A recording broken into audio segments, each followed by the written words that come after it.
Assalamualaikum warahmatullahi wabarakatuh.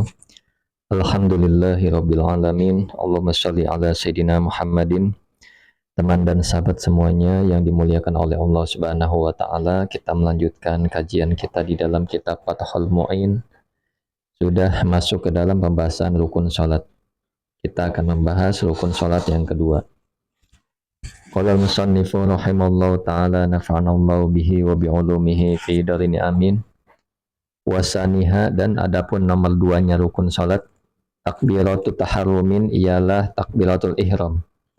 Lil khabari, karena ada hadis al-muttafaqi yang disepakati alaihi atasnya khabar. Nah, apa hadisnya? Idza kumta, apabila mengerjakan siapa kamu, ila sholati, kepada salat, fakabbir, maka bertakbirlah siapa kamu. Jadi rukun salat yang kedua adalah takbiratul ihram, karena memang ada hadis yang disepakati. Hadisnya adalah idza qumta ila shalah fakabbir. Nah, itu. Kemudian wasumiya, dan dinamakan. Nah, wasumiya, dan dinamakan bidzalika, dengan itu takbiratul ihram, li'annal musalliya, karena sesungguhnya orang yang salat, yahrumu haram, ialah haram alaihi atasnya orang yang sholat, bihi dengannya takbiratul ihram, ma, apa sesuatu, karena yang ada apa, ma, halalan ialah halal, lahu baginya musolli, qoblahu sebelumnya takbir, min mubsidatis sholati, dari perkara atau beberapa yang merusak sholat. Jadi dinamakan takbiratul ihram karena orang yang sholat itu haram. Nah, haram atas orang yang sholat itu dengan sebab takbiratul ihram apa-apa yang halal sebelumnya, sebelum takbir, dari yang merusak, yang beberapa yang merusak sholat. Jadi ketika sebelum takbir, artinya makan ya boleh, makan halal, bicara halal, minum halal.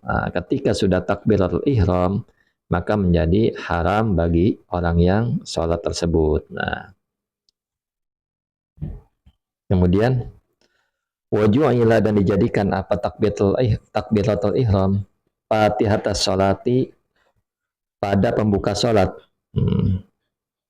Kenapa? Liyastahdira, supaya menghadirkan, al-musolli, siapa orang yang sholat, maknahu, akan maknanya takbir, adalah yang menunjukkan apa makna, ala azomatiman, atas keagungannya, zat. Nah, tahayya'a, yang mempersiapkan, siapa musolli, lihidmatihi, untuk berkhidmat padanya zat, hatta, sehingga, hatta tatimma, sehingga sempurna, lahu baginya orang yang sholat, al-haibatu, apa rasa takut, wal khusyu'u, dan rasa khusyuk. Jadi dijadikan takbir ihram ini kepada pembuka sholat supaya menghadirkan bagi orang yang sholat itu akan maknanya takbir. Yang maknanya takbir tersebut menunjukkan atas keagungan zat, keagungannya zat yang orang yang sholat itu mempersiapkan untuk berkhidmat pada Allah Subhanahu wa taala, sehingga sempurna bagi orang yang sholat rasa takut dan rasa khusyuk ketika melakukan sholat. Jadi adanya takbiratul ihram itu supaya orang itu menghadirkan maknanya takbir. Ketika Allahu Akbar, tidak ada yang besar kecuali Allah. Maka makna rasa takut dan khusyuk terhadap orang yang sholat itu akan hadir ketika dia bertakbir Allahu Akbar, tidak ada yang besar kecuali Allah Subhanahu wa taala. Seperti itu. Kemudian wamin sama, dan dari sana, maksudnya supaya menghadirkan sampai akhir, zida, ditambahkan, fitikrorihi, bisa fitikrorihi, bisa fitakrorihi. Artinya di dalam mengulangi takbir, liyaduma, supaya ada, selalu ada. Selalu ada, atau supaya ada, istishabu zainika, melangsungkan atau berbarengan keduanya. Artinya keduanya rasa takut dan rasa khusyuk fi jami'i sholatika di seluruh sholat orang yang sholat. Di dalam semua sholatnya orang yang sholat. Nah, jadi selain takbiratul ihram, ada juga takbir lain. Takbir intiqal namanya. Ketika mau ruku, bangun dari ruku. Ketika bangun dari rokat kedua. Setelah tahiyat awal. Nah, ini takbir intiqal namanya. Nah, dengan adanya takbir, supaya orang tersebut menghadirkan rasa khusyuk dan rasa takut pada Allah Subhanahu wa taala, karena memang makna takbir itu adalah Allah Maha Besar, seperti itu. Kemudian makrunan, hal dalam keadaan dibarengi bihi dengannya takbiratul ihram, ai bitakbiri, maksudnya dengan takbiratul ihram an-niyatu, apa niat. Lianna takbira, karena sesungguhnya takbir awwalu arkanis shalah, ialah awal rukun-rukunnya salat. Fatajibu, maka wajib, muqaranatuha, apa wajib. Fatajibu, maka wajib, muqaranatuha, apa membarengkan niat bihi dengannya takbiratul ihram. Nah, jadi takbir ini ya, takbir ini dibarengkan dengan niat. Jadi tatkala takbir dia berniat. Allahu Akbar, niat di dalam hati. Niat sholat apa yang telah dijelaskan di dalam pertemuan sebelumnya adalah tentang pembahasan niat. Jadi Allahu Akbar, dia berniat. Takbir dibarengkan dengan niat. Nah, jadi jika seseorang bertakbir itu harus dibarengkan dengan niat. Niatnya letaknya di pas takbiratul ihram. Maka wajib membarengkan niat dengan takbiratul ihram ketika orang sedang sholat. Kemudian bahkan labuda ini boleh, artinya harus. Tidak mau tidak, artinya harus. Jadi labuda ini harus. Tidak boleh tidak, artinya harus. Bahkan labuda harus. Ayas tahdiro, apa menghadirkan siapa musolli, orang yang sholat, kulla mu'tabarin, akan setiap sesuatu yang dianggap atau sesuatu yang penting, fiha di dalamnya niat, mimma dari perkara atau sesuatu marwa yang telah lewat apa ma, wa ghairuhu dan selainnya ma.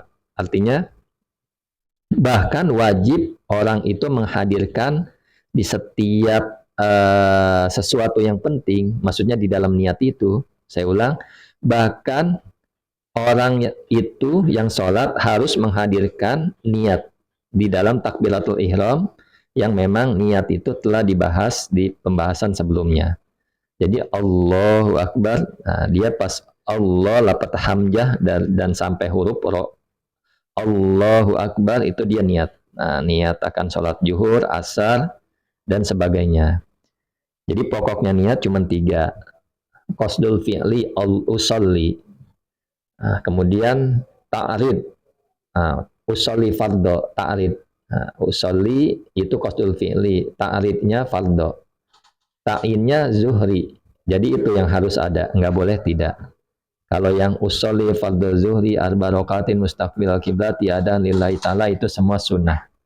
Tetapi yang harus ada ini 3. Qasdul fi'li usolli, ta'rid fardhu, zuhri atau asli atau yang lainnya adalah ta'in. Itu yang harus ada, tidak boleh tidak ada. Jika tidak ada salah satunya, apalagi ketiga-tiganya, maka sholatnya batal.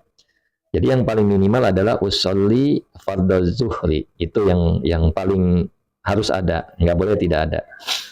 Usolli fardhu asli, usolli fardhu maghribi, dan setelahnya, dan seterusnya. Tetapi kalau sholat sunnah, seseorang sholat sunnah hanya 2 saja yang harus ada di dalam niat. Qasdul fi'li usolli, sama ta'in. Ta'in itu sholatnya. Usolli duha itu udah cukup. Usolli al-witro sudah cukup. Usolli tahajjuda sudah cukup. Usolli taraweh, atau jika mau ditambahkan usolli sunnat duha, itu sudah cukup. Nah, kemudian Allahumma sholli ala sayyidina Muhammad wa ala ali sayyidina Muhammad. Kalau qasri di sini, dicontohkan kalau qasri ini seperti sholat qasar. Lil qasiri bagi orang yang mengqasar sholat. Nah, jadi kenapa disebutkan atau dicontohkan qasar? Karena qasar itu tatkala orang niat sholat untuk mengqasar, itu harus menghadirkan niat mengqasarnya di dalam takbiratul ihram. Berbeda ketika orang sholat jamak. Jamak ini tidak, maksudnya ketika tidak di takbiratul ihram ini tidak masalah. Yang penting ada di dalam sholat tersebut. Seperti itu. Jadi kalau orang niat sholat qasar, maka harus dihadirkan di dalam takbiratul ihram tersebut. Wa kaunihi, dan adanya orang imaman ialah seorang imam atau makmuman atau seorang makmum fil jum'ati di dalam sholat Jumat. Begitu juga imam dan makmum di dalam sholat Jumat itu harus menghadirkan niat imamnya atau makmumnya di dalam sholat Jumat. Jika dia sengaja meninggalkan itu, maka sholatnya batal. Seperti itu. Kemudian wal qudwati, dan berniat mengikuti lima makmumin bagi makmum wa ghairiha fi ghairiha di dalam selainnya Jumat. Jadi kalau makmum di dalam sholat selain Jumat itu wajib, harus. Kalau dia tidak bermakmum, tidak berniat untuk makmum, maka sholatnya jadi batal. Beda dengan imam. Kalau imam di dalam sholat jamaah selain Jumat, itu sunnah saja. Boleh dia meninggalkan, berniat untuk meninggalkan, tidak menjadi imam. Karena kalau dia meninggalkan pun, dia dianggap sholat sendiri. Sholatnya tidak batal. Kemudian, ma'ibtidaihi, berserta dimulainya takbiratul ihram, summa yastamira, kemudian melangsung atau terus menerus siapa orang mustashaban hal dalam keadaan diiringi atau dibarengi lidzalika pada itu mustahdir, pada itu berbarengan atau melangsungkan kullihi ya semuanya ila ro kepada huruf ro. Artinya takbir ini kan dari hamzah sampai ro. Nah ini niat itu di situ letaknya. Allahu Akbar. Dia niat di dalam hatinya. Kalau talafut, orang berniat, orang mengatakan usolli fardhu zuhri, itu sebelum takbir itu adalah sunnah saja, talafut namanya. Tapi kalau niat yang benar-benar dihitung adalah, yang dianggap adalah ketika seseorang bertakbir, Allahu Akbar, itu niatnya antara hamzah dan huruf ro. Seperti itu. Wa fi qaulin, dan di dalam satu pendapat, sohahahu, yang mensahihkan padanya pendapat Ar-Rafi'iyu, siapa Imam Rafi, yakfi cukup. Qarnuha, apa membarengkan niat bi awalihi dengan awalnya takbiratul ihram. Namun Imam Rafi berpendapat bahwasanya dia mensahihkan pendapat cukup membarengkan niat di awalnya takbiratul ihram. Jadi kalau di awal Allah udah niat itu cukup. Tapi yang bagus Allahu Akbar dilangsungkan, dilanggengkan sampai huruf ro. Allahu Akbar. Kemudian wafil majmu, di dalam kitab al-majmu wa tangkih, dan kitab tangkih, al-mukhtaru, adapun yang dipilih, ma ialah perkara. Ikhtarohu, yang telah memilih kepada ma. Al-imamu, siapa imam Haramain wal Ghazali, dan Imam Ghazali. Annahu, bahwa sesungguhnya perkara yakfi cukup, al-muqaranat, yakfi cukup, fiha di dalamnya niat, al-muqaranatu, apa membarengkan, al-urfiyah yang secara uruf, indal awam, di sisi orang awam, bihaisu, dengan sekiranya yu'addu, dianggap siapa orang sholat mustahdiron, pada menghadirkan lis sholah, untuk melakukan sholat. Nah, jadi di dalam kitab Al-Majmu dan kitab Tangkih ini dipilih, maksudnya ada pernyataan pendapat yang dipilih oleh Imam Haramain dan Imam Al-Ghazali. Jadi bahwasanya cukup membarengkan niat yang bersifat uruf. Maksudnya uruf ini penilaian orang pada umumnya. Tentunya bagi orang awam. Karena memang orang awam itu sulit. Jadi ketika orang awam menghadirkan niat saja itu sudah cukup secara urufiah. Itu ya, mudah-mudahan dapat dipahami. Kemudian waqala Ibnu Rif'ah, dan berkata siapa Ibnu Rif'ah, innahu bahwa sungguhnya apa-apa yang dipilih oleh Imam Haramain dan Ghazali al-haq ialah benar. Alladzi la yajuzu, yang tidak boleh, siwahu apa selainnya, apa-apa yang dipilih oleh Imam Haramain dan Imam Ghazali. Jadi Ibnu Rif'ah menambahkan, Ibnu Rif'ah itu berkata bahwa pendapat tersebut adalah pendapat yang benar. Artinya menghadirkan, membarengkan niat secara urfiah. Secara urfiah. Kurang dari itu maksudnya tidak boleh. Ya, jadi selain dari itu tidak boleh. Jadi minimal itu menghadirkan saja, itu udah cukup. Itu minimal. Nah, lebih bagus. Wasawabahu, dan membenarkan padanya pendapat as-Subaki, siapa Imam Subaki.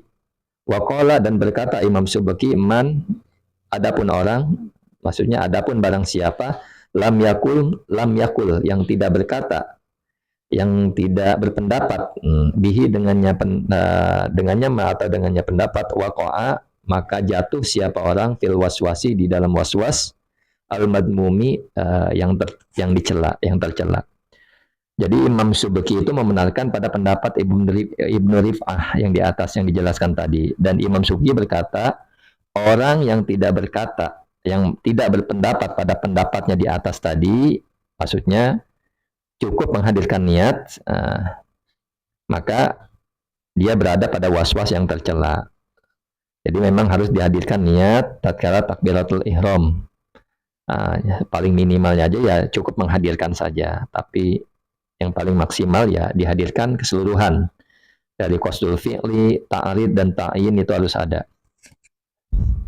Wa indal a'immati, dan menurut pendapat imam as-salasati, yang tiga, artinya Imam Hanafi, Imam Maliki, Imam Ahmad, itu berpendapat ya juzu boleh takdimul niyati, apa mendahulukan niat, ala takbiri, atas takbiratul ihram, bizamani, dengan zaman, dengan waktu, al-yasir. Al-yasir ini waktu yang sebentar. Jadi ketika ada pendapat 4 mazhab ini, Imam Syafi'i, takbir atau niat itu harus di takbiratul ihram, berbarengan dengan takbiratul ihram. Tetapi Imam Jumhur mengatakan bahwa boleh sebelum takbiratul ihram, tapi waktunya sedikit, pendek. Misalkan sebelum takbiratul ihram, ya sekitar beberapa detik saja dia udah menghadirkan niat, ini dibolehkan. Tetapi jangan lama-lama. Kalau lama-lama tetap tidak boleh, salatnya batal. Nah, karena mereka ada yang berpendapat bahwa niat itu bukan rukun salat, tetapi syarat sahnya salat. Syarat sahnya salat. Makanya di luar salat. Tetapi kalau mazhab kita Imam Syafi'i bahwa niat itu berada di rukun salat, maka adanya di dalam salat. Nah, jadi seyogianya kita lebih hati-hati adakan niat, hadirkan niat di dalam salat, yaitu berbarengan dengan takbiratul ihram. Itu saja yang dapat disampaikan. Ini udah mau 20 menit. Mudah-mudahan bermanfaat. Assalamualaikum warahmatullahi wabarakatuh.